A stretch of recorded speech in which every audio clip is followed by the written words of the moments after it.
เดี๋ยวให้นับจานว่าแต่ต่อเนื่องทั้งหมด7 ใบด้วยกันมาดูว่าประสาทสัมผัสน้ำไวขนาดไหนนะอันนี้พร้อมนะตื่นนะพร้อมแล้วใบที่1มาใบที่2 3 4 5 6นะและใบสุดท้ายมีคนน่าสงสัยบอกว่าลักษณะนี้ต้องติ๊กเจ็บฟันไหมบอกเลยว่าไม่เจ็บเพราะว่าฟันที่ผ่านแล้วอ๋อยังอยู่แข็งแรง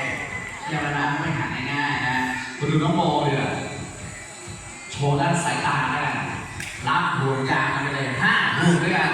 พร้อมแล้วห่วงที่1เลยแม่มากแม่อยู่3แล้ว4ว่าไงสุดท้ายแล้วเรียบร้อยเดี๋ยวรับบ่าย3 โมงกว่านี่ให้แม่หนีใจด้วยนะ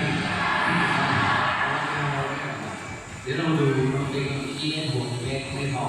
เอาห่วงใหญ่ๆเลย